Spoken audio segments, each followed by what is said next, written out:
watching, and you're always thinking these thoughts of why is the environment or the external world working against me? Well, you've landed on another insightful episode of Me and My Health Up. I'm your host, Anthony Harcher. I'm a clinical nutritionist and lifestyle medicine specialist. The purpose of this podcast is to enhance and enlighten your well-being. And today I'll be doing that on empowering the mind and how to break free of that victim mentality, that rigid way of thinking, and always believing that the world is against you, the universe is against you, and people are against you. And I feel like I'm pushing all the time, and I'm constantly struggling, and it's not fair. Life's just not working for me. Well, if you're one of these thinkers, I'm going to help you today to better understand what's going on in your brain and how you can change that, how you can change your outlook and have a much brighter outlook on life and feel like life is more in a flow state. This episode has recently arisen in my brain from many days of heading down to my beloved beach, Coogee Beach, for my walk and swim, and realizing that there's lots of blue bottles on the beach. Yes, blue bottles, lots of them. So those in the Northern Hemisphere, you're probably not aware of the man of war in the Pacific, or no, it's called the Pacific Ocean Man of War. It's known as a blue bottle in Australia, and they are a kind of jellyfish, which we're going to talk a bit more about in terms of what they are, because they very much have driven the basis of this episode. So I'll be sharing a little bit more about blue bottles, but I just wanted to share the story in terms of what happened. Well, I was down at the beach, I saw the blue bottles and thought, oh, if I go for a swim, there's a likelihood, and a fairly high likelihood, that I'll get stung because there was lots of blue bottles along the shoreline. So high probability that I go in and get stung, and I know what it's like getting stung by a blue bottle. I've been stung many times before, and it's an enduring pain of at least an hour. So you're really feeling the pain for an hour, and it's a really tough pain. It's not something that you can easily forget about and move on with other things. You're constantly feeling it. And I didn't feel like I wanted to put my body in a state of inflammation. I was feeling very relaxed, and I actually go down to the beach to relax myself, to calm my body, to calm the nervous system, not to agitate it by getting stung by a blue bottle. So I'm looking along the beach and I see all these blue bottles, and I think, looking out in the water, I see blue bottles and I see swimmers getting stung. And I'm thinking, nah, that's not really what I want to do. And yes, I love walking along the shoreline before I go for a swim, because that's when I do my mindful thinking. It's when I'm thinking about podcast episodes and thinking about the world and what I can do to improve. So it's my reflective time as well. And I love walking along the shoreline in the wet sand. I love the feeling of the wet sand and the cooling aspect of the wet sand on my feet, particularly if it's a warm day.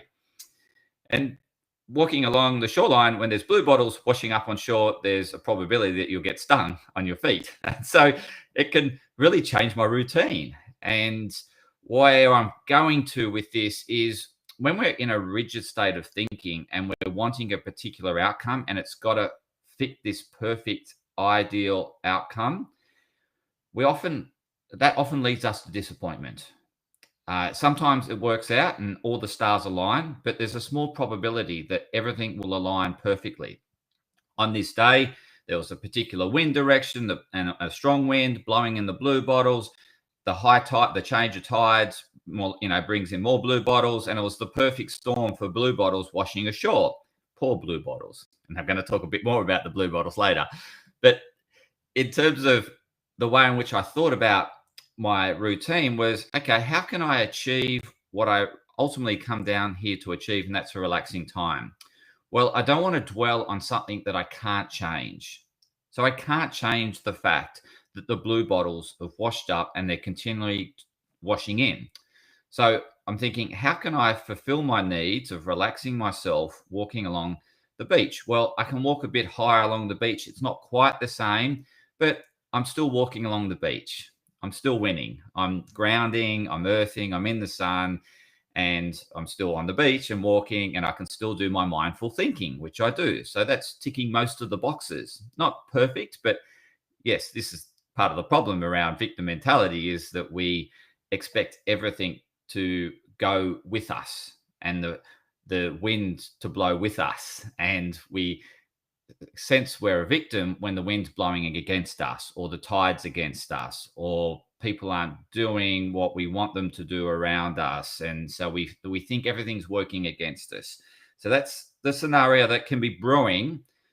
And what I'm sharing here is, look at what you ultimately set out to achieve. So in my case, it was calm the nervous system. And now look for other ways in which you can do that with the setting you're dealt with. So this is like a, being dealt with a set of cards. So every day, every moment of every day, we're dealt a set of cards. The way we play cards is we do the best with the set of cards we're dealt with, right? That's how you play cards. Well, that's how you play life, right? So every day, every moment, you're going to be dealt another set of cards. Those cards sometimes are favorable, which is great. You know, it feels like I've got a tailwind today. Other days, the cards that dealt you, or you get dealt with, will sense like a headwind, and you feel like the world's against you. That is life. And how we best deal with it is focus on what's within our control. So in that moment, I see the blue bottles, I see people getting stung. My ideal fantasy of my swim at the beach, everything being perfect, is blowing up right in front of me. But what I go back to the core of why I'm down there and what I'm seeking. And that is ultimately relax the nervous system. Now, with the cards I'm dealt with, how do I relax the nervous systems working with the cards I've got? And so that's what I set about doing. I thought, okay, there's a rock pool at the end of the beach. There might be no blue bottles in there, or there's probably less likely because it's got a wall that the blue bottles won't be getting into the rock pool. So yes, I can fulfill my need of a swim and feel nice and relaxed in the ocean water, which I love, cooling down a bit, fantastic. So I can achieve that. Yes, I've altered my path of walking. I've taken a path of less likely to get stung on the higher watermark or above the watermark. Not ideal, not my perfect scenario, but nevertheless, I'm going to be able to do my mindful time and think about podcasts and think about how I enhance and enlighten your well-being. So I can tick that box as well. So I do my walk, I'm walking up and down, and then eventually I go for my swim, cool down, and then I head back home and either do a podcast like I have done that. I've done so today. So I get to the rock pool. I look at the rock pool, and the rock pool's full of blue bottles. Not, I'm exaggerating, but a lot of blue bottles, a lot. So much so that no one else is in there. And I look in there and I'm okay, I can focus on the blue bottles and think it's full of blue bottles, or I can see it as half full, right? You know, glass half full or glass half empty. So a lot of people were seeing it as half empty and thinking, I'm not going to swim. Too many blue bottles. But then I decided to then focus on where there was no blue bottles, because it's never going to be 100%, right, of full of blue bottles. And I was watching it and observing the patterns of where the blue bottles move, because blue bottles can't control their destiny. They can control left or right, but they can't really control in or out, which is forward and back. That is very much determined by the wind and the wind velocity. And so I'm monitoring these blue bottles, monitoring the swell and seeing where they're moving. And they're predominantly moving in a certain area of the pool. Predominantly. Yes, there's some rogue blue bottles. Just like there's some rogue humans, there's rogue blue bottles that don't conform. I'm a bit of a rogue, okay? So I don't really conform well.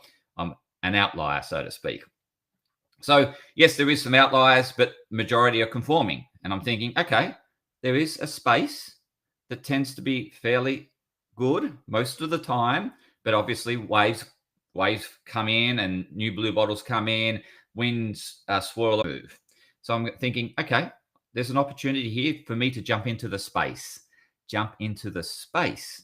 because I didn't allow my focus to dwell on where the blue bottles were. I looked for the gap.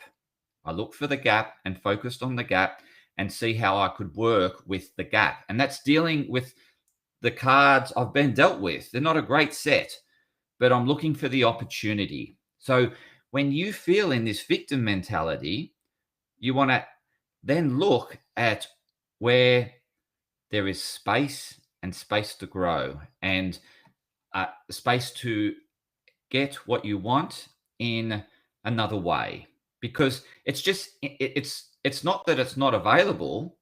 It's not available in the form you wanted it in. Okay. And that's going to be life some days. And we don't want to focus on the form that it's not in, that you wanted it in, because we can't change that. It's the way it is. It's the cards you dealt with.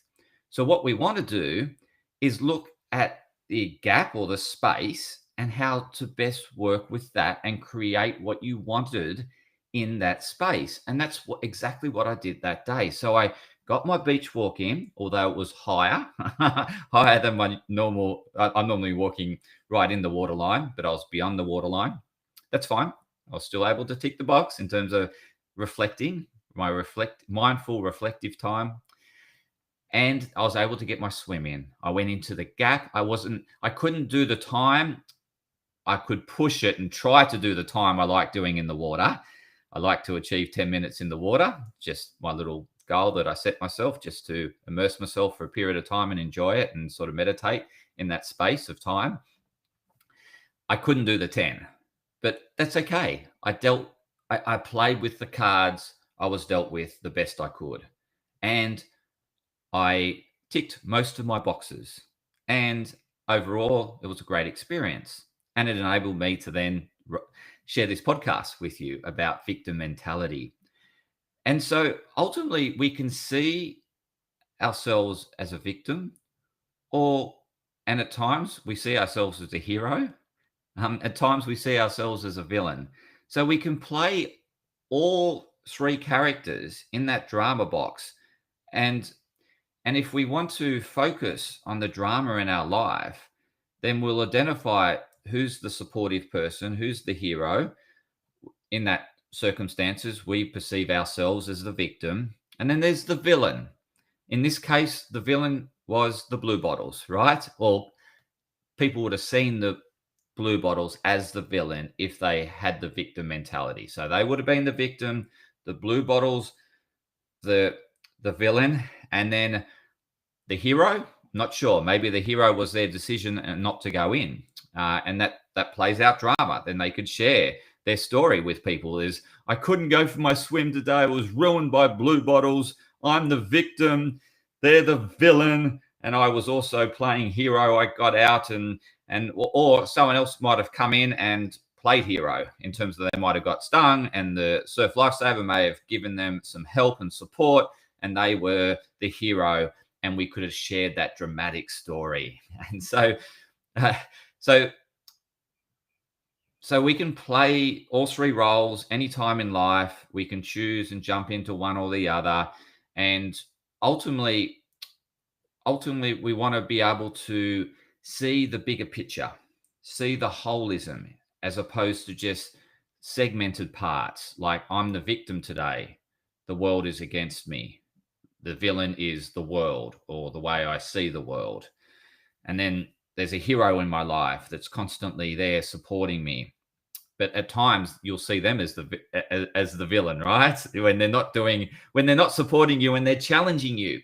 So this brings me back to the analogy I was sharing around blue bottles. So I just need to share a little bit of not history, but a bit of knowledge about blue bottles, right? So blue bottles are made up of 4 polyps. Okay, so they're not a single organism. They're actually a collective of organisms called zooid, right? Zooid, and that's the collectivism, and they work together as a collectivism to support one another. And funnily enough, that's how we originated. Our mitochondria and multi-celled animals originated from 2 bacteria coming together and forming a symbiotic relationship. Amazing, isn't it? So in terms of the blue bottles, you've got there's a a float on top, and that's what you see on the surface is the float. It's like a balloon, like a bubble, and these floats can grow up to, I read, up to 10 centimeters. I've never seen one that big. I've certainly seen floats probably around 5 centimeters, but 10 centimeters is huge. So I think the 10 centimeter ones become the food or the desire of the turtles that eat them. Obviously, the bigger the prey, the bigger the prey, the predator gets excited about the bigger the dinner. So anyway, so getting back to, so you got the float on top, then you got the tentacles. So the tentacles are how it feeds. So that's how it gets its food. It eats little fish larvae, and then it's got an organism that does the digestion. So it's got an organism, also the digestion, and then it's got a reproductive organism, and they all work together in harmony to support one another, right? So that's the blue bottle, and the blue bottle can move left or right. So it can move its bottle left or right, so which helps it get its prey. But in terms of the forward and back, it's very much governed by tides and wind, right? And sometimes, unfortunately, the wind's blowing against them and blows them ashore, and they have a less likelihood of surviving on shore, on land. They have some likelihood because the high tide can pick them up and take them back out again, and then they're hoping on a certain wind direction to then blow them out to sea. So they're hoping on all these perfect things going together, like the perfect alignment of scenarios in order to live and survive. That's very much our thinking that we have when we're in this victim mentality, right? So when we're in victim mentality, we are run by the external world. We see black and white. We see either people supporting us and helping us, or we see people against us and challenging us, right? And those challenges we can perceive as the villain in our life, and then those supporting us as the heroes.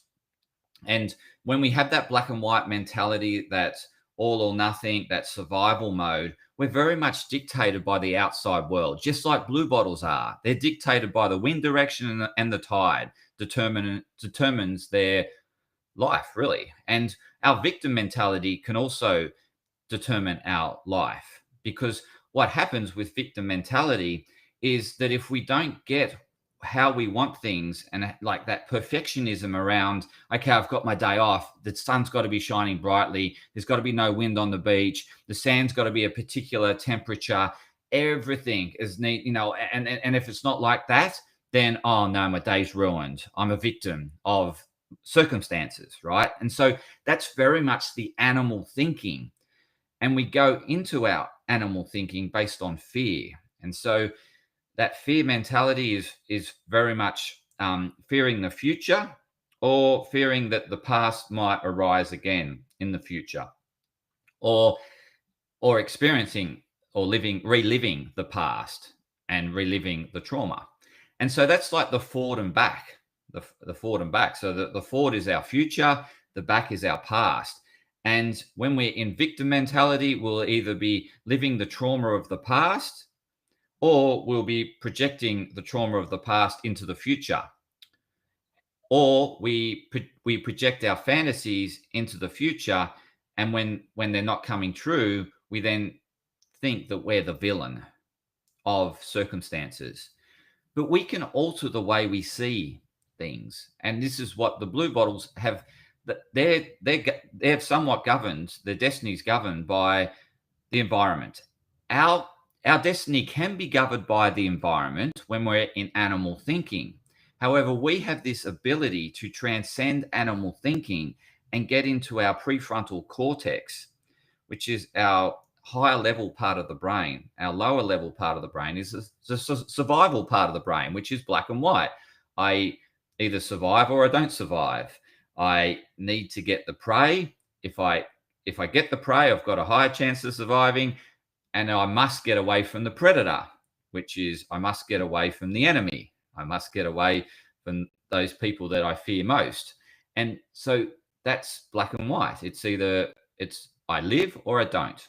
Okay, we have that part of our brain, and we can choose to live in that part that brain, or we can alter our perceptions in the way we see things and the way we see the world and the way we live life by going into a higher level of the brain. And when we step into that higher level of the brain, we are more creative. We're accessing more neural pathways. When we're in that lower level part of the brain, we have limited access to, because we're just looking for a way out, essentially, and an escape, or we fight for our life, or we're constantly chasing prey, chasing what we want. And the prey in our world is commercialism, like wanting to consume more, wanting to buy more.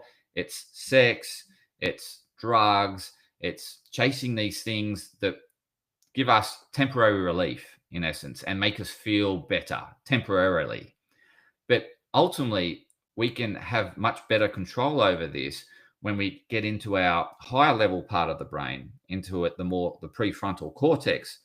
And there we have more options to live the life that we ultimately want to live by choosing not to be a victim of circumstances and not to hold victim mentality.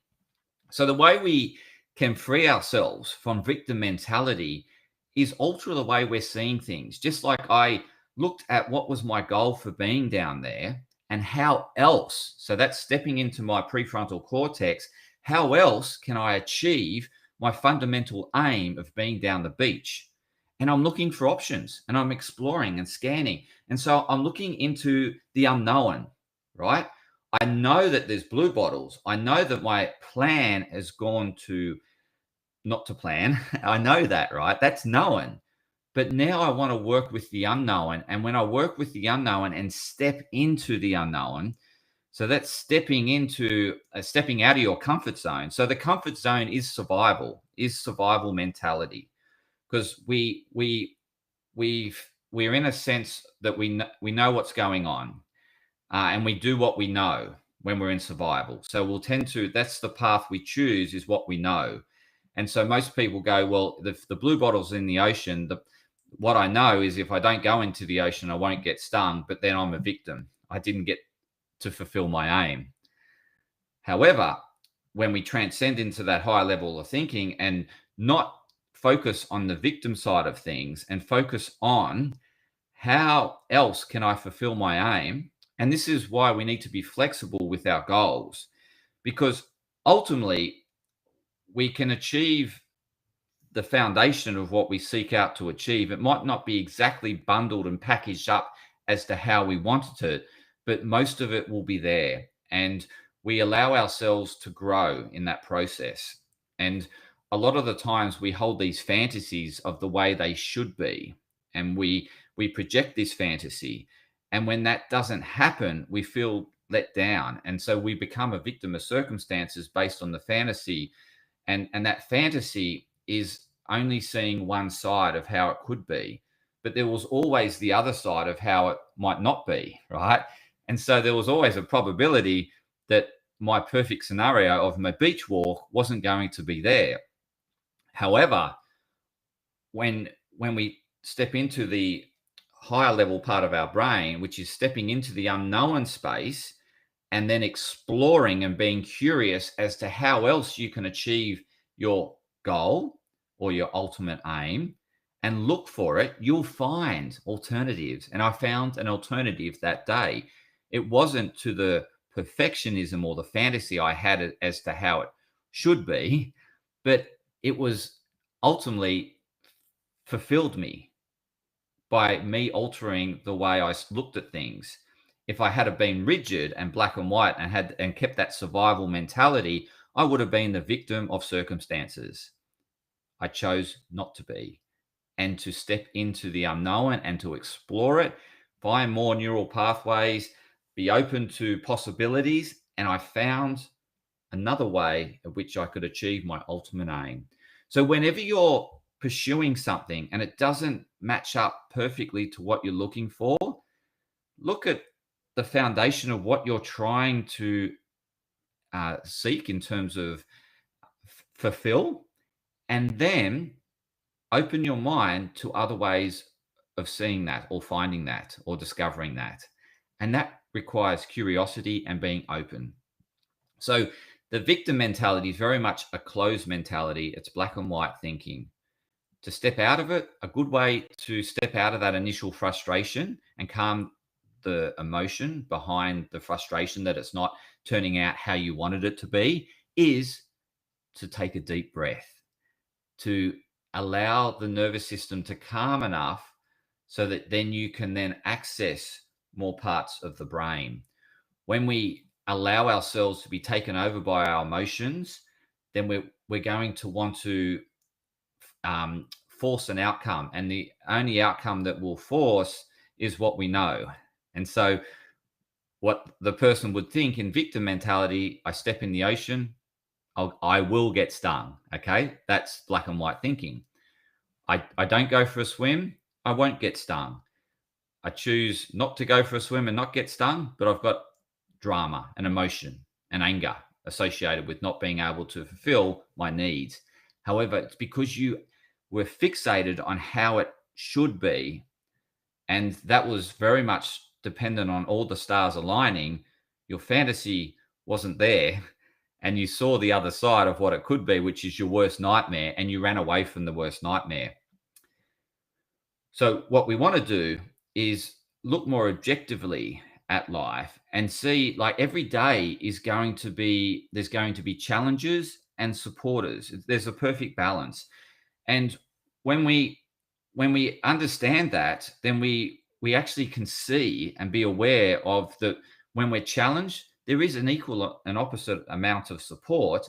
There might not be completely there. You may need to seek and reach out for additional help and support in order to get that better balance to meet the challenge. But when you can see that you have got an element of there, yeah, there's an element of support here, and there's an element of challenge, that is where we grow, because the challenge is there to wake us up, to help us to see new possibilities. And so when we're like forced into less resources or less availability, we get creative and look for other options when we really want what we want. So if that walk wasn't, or that little calm the nervous system that I do down at the beach, if that wasn't really important to me, I I would have just let go of it and moved on. That's fine if it's not really important to you, but that walk is part of who I am. I love connecting with nature, and it really helps me perform at my best. And so it's a really important part of who I am and what I do and how I can best serve others. So for me, I needed to fill that void, or that perceived void, or to make sure that I'm filling my bucket with joy and things that bring me joy, but I was open to the form that I'd experience that joy in. It's when we're fixated in black and white as to this is what joy is, then we're often let down. And this is part of why people aren't like think they can't achieve happiness, or happiness is unattainable, or it's only momentarily. It's because they're fixated in terms of what happiness looks like. If you're allow happiness to morph and transform into all different forms, you'll experience more happiness. It's just if you're rigid thinking and in that animal state of thinking that this is what happiness is and this is what happiness is not, then you're always looking for that form, and only momentarily and rarely, occasionally, you'll experience that perfect form of happiness. And so therefore you'll feel frustrated with life.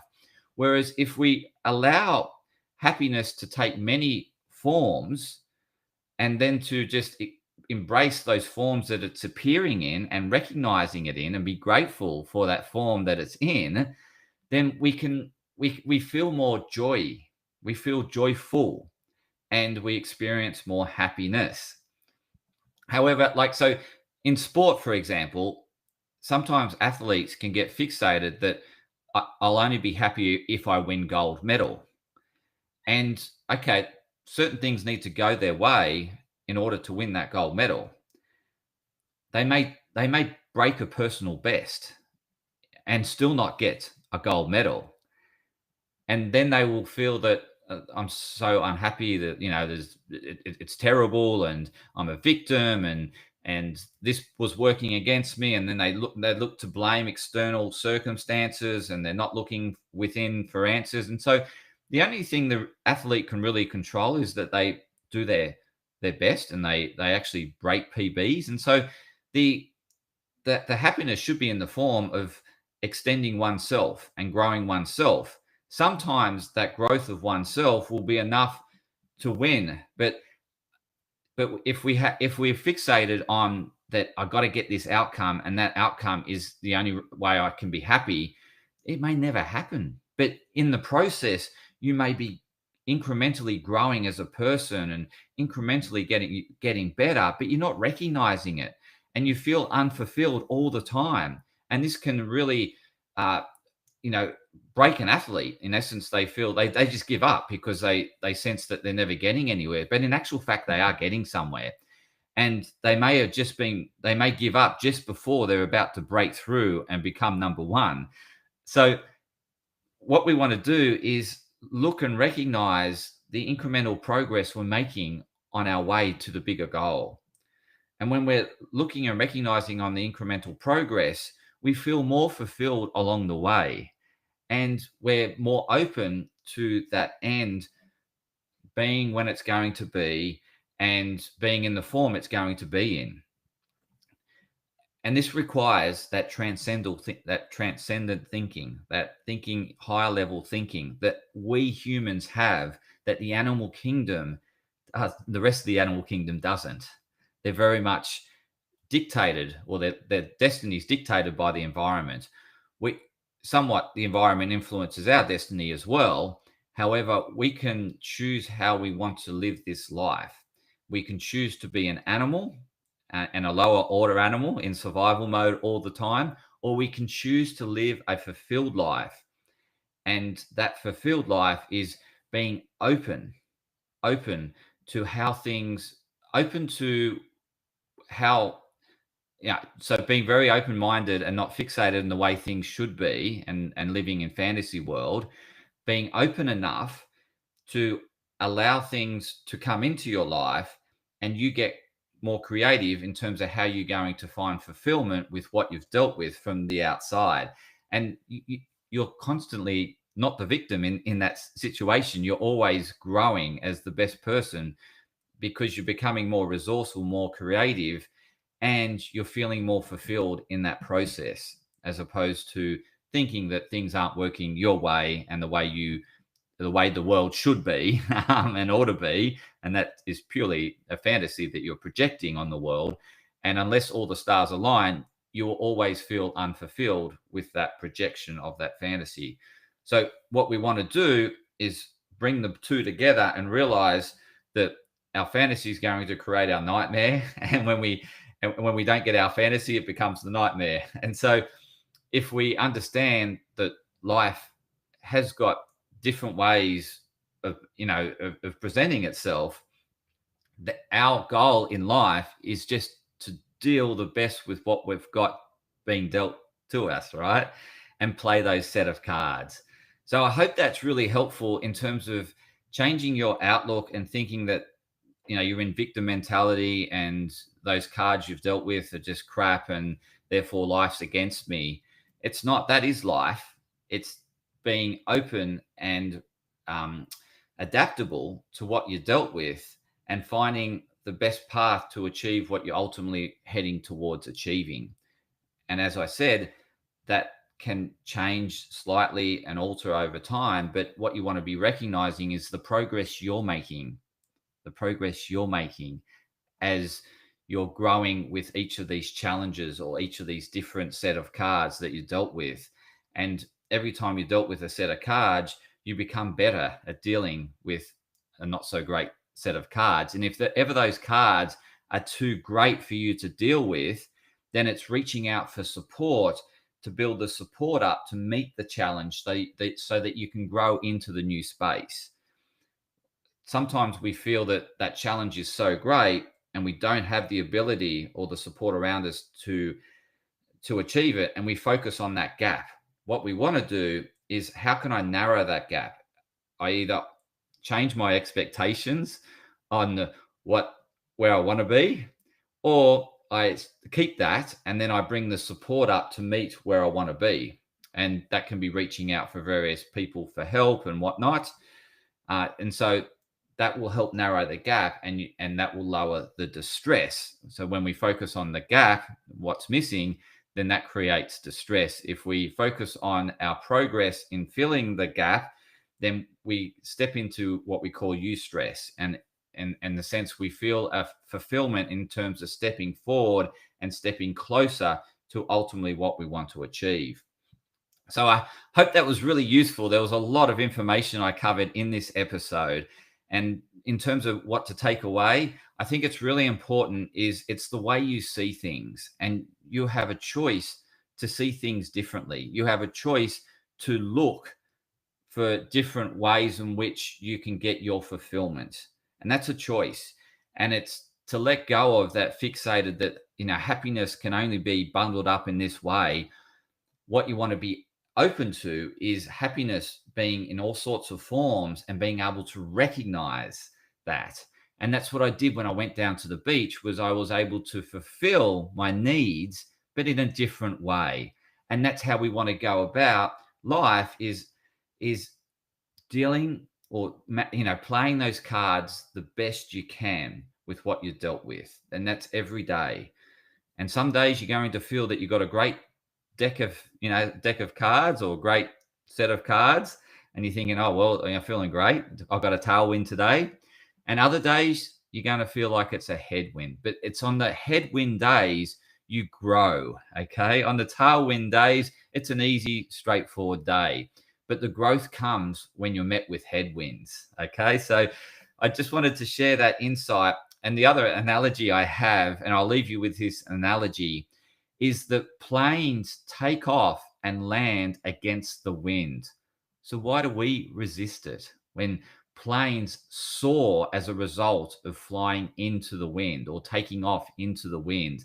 They're able to take off because of the headwind. And we have the ability to take off because of our headwind. So I want you to think about what your headwind is and see it as an opportunity to grow. Okay.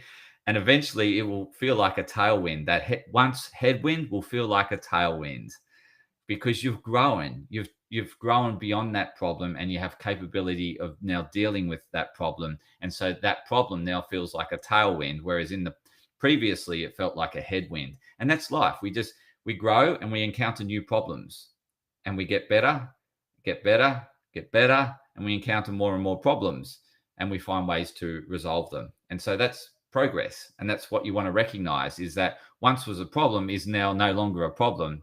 If I get that, it feels like a tailwind. It's not a headwind, because I've taken off and I've soared into the headwind. So thank you for listening to this episode of Health Up. I really hope it enlightened and empowered your mind and how you see things. And if you think of others that you know that could benefit, that have this victim mentality, that want to break free, please share this episode with them. And please give me feedback as to what you thought about this episode. And if you need help in this space and you feel that there's too much of a gap for you to meet your headwinds and you want to soar through that problem, then please reach out to me. I can certainly help you fulfill that gap. So thank you once again, and continue to health up.